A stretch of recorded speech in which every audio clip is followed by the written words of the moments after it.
Di siang hari ini kami menyoroti berkenan dengan pekerja migran Indonesia atau PMI, pemirsa, yang kerap disebut pahlawan devisa negara. Namun sayang, ini masih banyak pahlawan yang nasibnya terlunta-lunta. Tidak terkecuali adalah para anak buah kapal atau ABK migran yang kerap pulang tinggal nama. Lalu bagaimana cara memberantas penempatan ABK non-prosedural? Berikut adalah telusur kasus jalan terjal jegal ABK ilegal oleh jurnalis Metro TV, Reda Pulpi.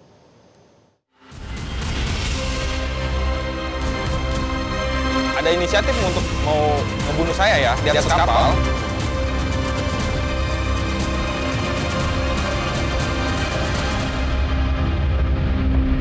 Setiap tahunnya, ribuan masyarakat Indonesia mengadu nasib ke luar negeri untuk menjadi anak buah kapal atau ABK. Namun sayangnya banyak dari mereka kembali ke Indonesia tinggal nama, tidak digaji, dan dengan serentetan permasalahan lainnya karena penempatan secara non-prosedural atau ilegal. Lalu bagaimana untuk memberantas penempatan ABK secara non-prosedural ini dan apa yang harus menjadi perhatian dari pemerintah? Ikuti penelusuran kami. Pekerja migran Indonesia atau PMI kerap disebut sebagai pahlawan devisa.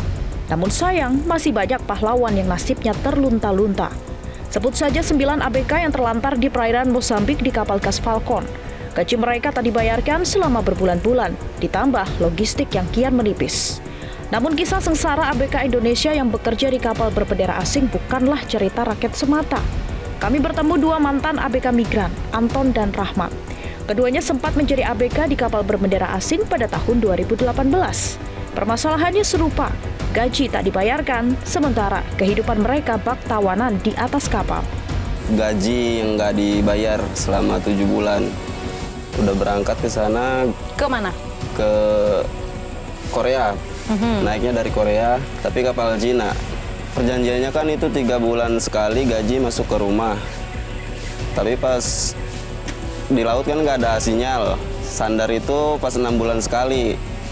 Pas 6 bulan sandar, tanya ke rumah gaji belum ada yang masuk 1 rupiah pun. Iya coba tanya ke kantor gimana ini Pak, maksudnya kan perjanjiannya tiap 3 bulan sekali dikirim ke rumah tapi nggak ada. Terus orang kantor bilang ini lagi diusahain kata dia kan.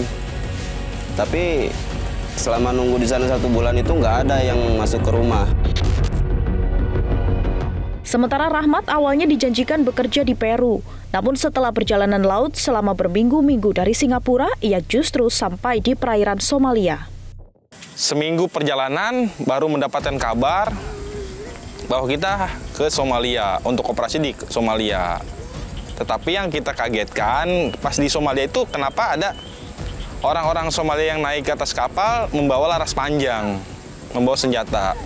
Seingatku menyadari ke negara Djibouti, kita minta komunikasi dan untuk menanyakan perihal gaji kami.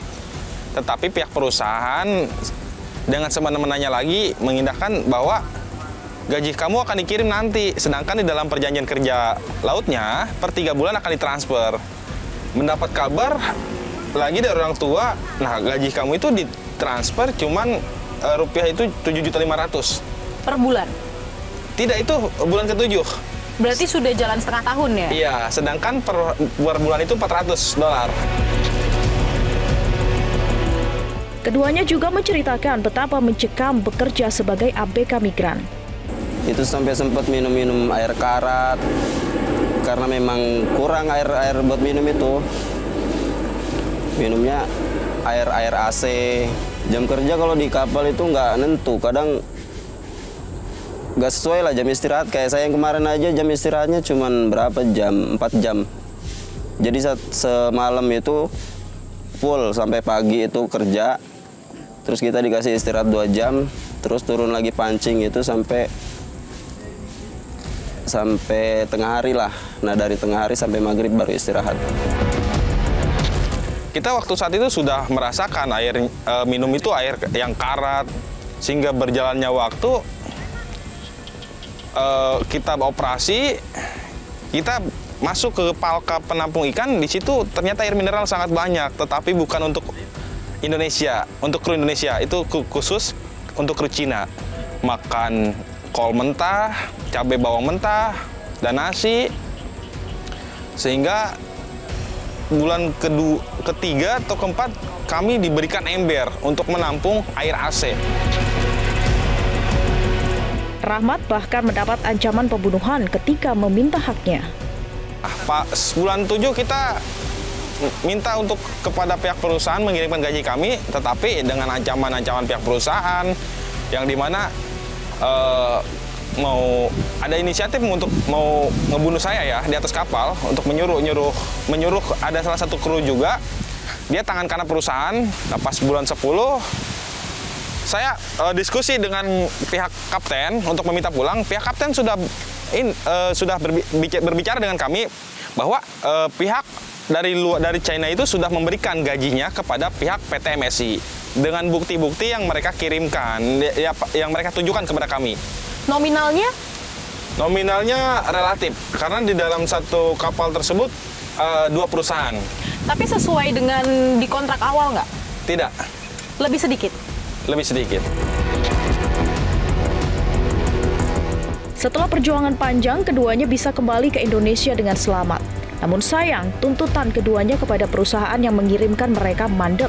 Sebab perusahaan-perusahaan tersebut ternyata terbukti mengirimkan ABK secara non-prosedural dan dicokok pihak berwajib.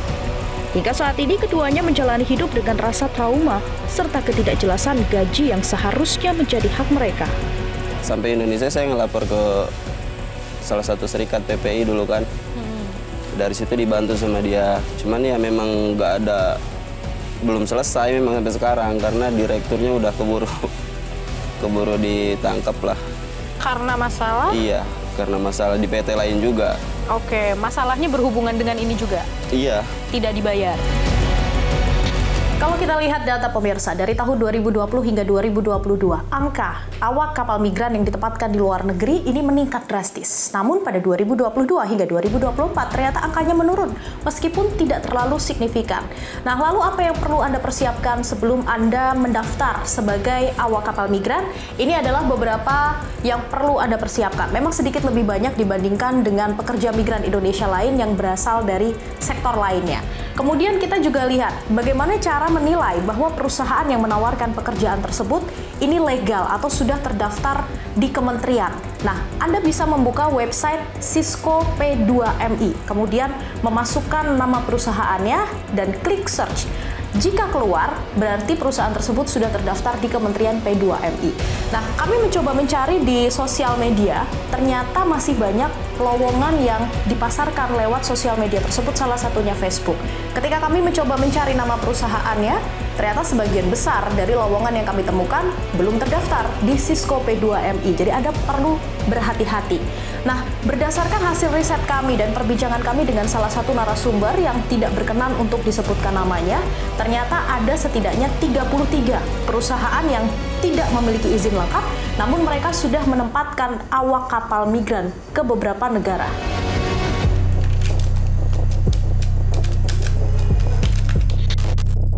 Kami menemui Direktur Penempatan Awak Kapal Niaga Migran dan Awak Kapal Perikanan Migran, Yayan Hernuryardin, untuk mengkonfirmasi terkait temuan kami.